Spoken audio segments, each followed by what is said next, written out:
Hi, live from the M&S Fields, the one-game playoff. Coming right in now, my brother, co-commissioner. Hello, Sam. Thank you for having me here, and let's go. Let's get the party started. All right, let's get that party started. We have the one-game playoff. Left Sharks versus Minutemen. Right. Left Sharks, as we know, as we talked about in all the emails, they've been winning these one-run games. They have the clutch gene in them, and the other end of the things, on the other side of the coin, you have the Minutemen, who, ever since the return of Leo Casson, they're a different team. Yeah, 4 and 2 cents. Now, you guys aren't going to be seeing this till after the game. We're at the field now, and you'll see it tomorrow maybe. So we're just going to jump into predictions quickly, not talk much. I see the Minutemen pulling this out for one reason. They have guys on the field that have been there, done that, more than the other team. Leo Casson being one. Killer B, Billy Miz in center field, right, has been there, done that in this league. Zach Ashkenazi, of course. And Nemi Katz, an old captain, has that knack for coming up in the playoffs with some big hits. And they got some new guys. Elliott Mann to our league has been hot of late. Listen, they have a good team. They have a good team. Their team came together very quickly after Leo's return. They gelled. Before the season, I didn't love his draft, but something about it came together. Al Bukai batting fourth. Yes, they have a good team. Al Bukai was a 12th round pick. He turned into a cleanup hitter. Right. And Steven Asulin, I shouldn't say surprised because he does it year in and year out. No, but he's always unheralded, doesn't get the credit. Right, but you know what? And he hits those line drive hits. He does it. So I'm picking the Minutemen. How about you? All right, so you're talking all about the Minutemen. I'm going to flip the entire script and talk about the Left Sharks right now. The Left Sharks, they're young, they're together, they're a good team. They have a knack for winning these one-run games, extra inning games. Already, I think 3 this season or 2 this season. I just feel like with David Arari, Natan Safdie, Bobby Safdie, A.B. Franco, I feel like that team is more of a team feel to it. And Freddie Hidary has been managing the team, I think, to perfection. He did. He's managing great this year. I actually think they're coming to the field with more confidence, and I do think they know they're going to win. And that's why they sold me that they're going to win the game. I'll tell you this: them. They do have more of a team because they didn't have that people missing. I think their team, for the most part, every week, everybody shows, which is an advantage. But Freddie Hidary did pitch in this league before, but never as a full-time starting pitcher. This is his first time doing it, and his first time getting a playoff game. Is he going to be able to do it? So let's back it up a little bit. Leo Casson won this one-game playoff before. No, don't get me wrong, but anything can happen in one game either way also. So did Freddie Hidary ever pitch a 9-inning game? He pitched, I'm not sure about that. Now, we know he pitched his style of pitching is not really, conducive where it was going to hurt him by throwing a 9-inning game. Some truth there. He doesn't throw speed. He gets you out by getting you out. Again, you could say that, they always pitch 14 innings. There's a mindset. For some reason, these 9-inning games... I don't buy it. My goodness. I'm going Freddie Hidary. It sounds like you're going Leo Casson in this game. I'm going Leo Casson. Okay, and the winner of this game advances, takes on the #1 seed and winner, Norwood. Isaac Norwood. I don't want to go much into that series because we don't know who they're going to be playing, but just to lean on the Norwood team in case we don't have a show later, that's Ralph Hannon on the mound. I would like to think this year was him and Mark Cohen, the 2 top aces. I think he gets the edge of the best pitcher in the league this year, and he's been, I would say, more consistent with the less walks, and he's been actually hitting. And he's more of an asset to his team. Mark started the season on fire. Right, Ralph's been steadily doing well. Right, and Ralph his last 3 weeks, pinpoint control, and he's got heat coming in. I was telling Ralph, I think this is the best stretch of pitching I've ever seen him pitch personally. Now, the grand old question, and a lot of people like to say it, is Ralph going to show up in the playoffs? Now, show up, maybe it's not, I shouldn't say that. Maybe I shouldn't say show up or not show up. Does he have that luck that maybe the playoff bounces haven't been going for him? No. Could he win a playoff series? I don't think we ask that question now. I think next series, whoever he wins, the wild card matchup will have that confidence, and the entire team as a whole of winner will have that confidence. I think they're going to already, and once Ralph has that positive mindset where he doesn't doubt himself, that's where he's going to still plow through it. We re-asked that question in the World Series. So you think they're going to make it to the World Series, those guys? Well, yeah, I do believe so, but let's wait and see how tonight plays out. It depends how these guys... Either way, let's go on to the next series, which is going to be starting next week. It's the Curse of the Balbino, captained by Mike Not Saban Solomon, and he takes on Mike Solomon. Right. Actual Saban. And this is interesting. These guys... Wow, we didn't even think about this before. These are the 2 teams that have a lot of players that were all in the World Series. Yes, so they have the World Series Michael factor Cohen, Solly Cohen, Michael Not Saban, Michael Solomon, Ali Marshall, Victor Schrem, A lot of guys on the World Series winning squad. They split each other up, Michael Sabon and not Sabon, and they each drafted who they liked.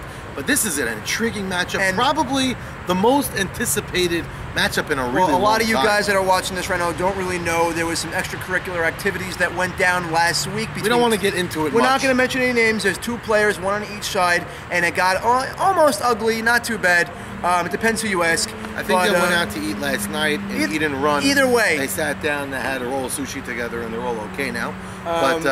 No, they might have had pound cake also. Either way, there was some back and forth going on, and there's a lot of anticipation for this coming series. Happens to be they face each other now in the playoffs, and I know that's going to add and build to the anticipation. Definitely is. Now, Mark Cohen's been pitching phenomenal this year, but as we mentioned earlier, as the season is progressively going, I don't know if it's injuries, if he's getting...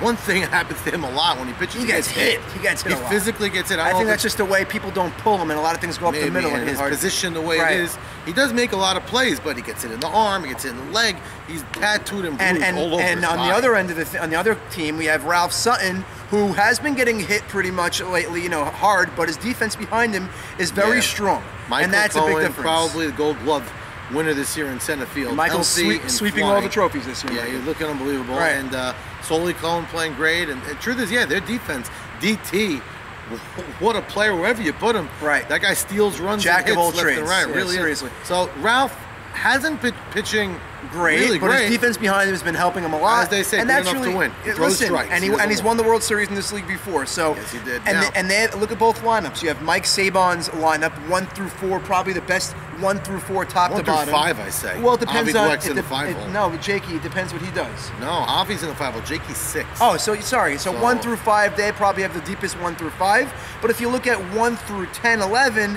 I would say not Sabon's team. Maybe probably there's a little edge. It's probably a little deeper. So listen, it depends on what the situations the big players go up in in those games. I feel like in Michael Solomon, Sabon's team, Legends of the Fall, that their regular guys are going to come to play for the most part is the Benny Rishti.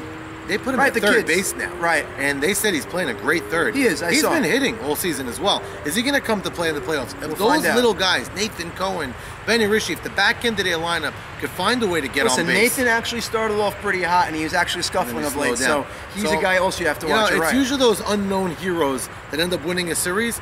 I think it's going to be a hard-fought series. I think it's going down to 3 games. I think it's going to be the final game. I think all 3 games are going to be tight. When they met each other in the regular season, Balbino lost 2 one-run games. They squandered both leads in the 9th inning. I believe it was the first game of the entire season. Correct. That's the last time they saw each other. Opening night, right, last time. So I think Balbino got themselves under control. And one thing they have going for themselves more than everybody is they got that real word team. Right. They all go out to eat after the game every week. They have a group chat, and that's something that is. You don't feel it, but it's not tangible. It means a lot. It means a lot. You see it in the YMSL. So who are you picking? I'm picking Balbino in 3. Balbino in 3. Wow.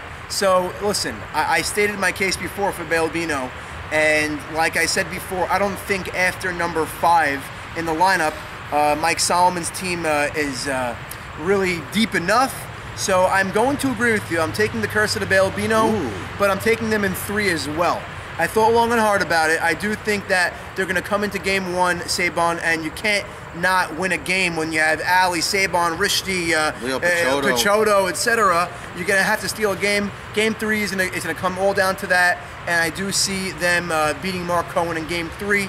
I think Mark was a great steal in the draft in the 11th round, but I do think at the end of the day, he's not going to win game 3 of the series. If there is a way for Michael Solomon, Legends of the Fall team to win it, it's going to be Mark Cohen, really in vintage form, because his defense... Well, what's vintage form of Mark Cohen?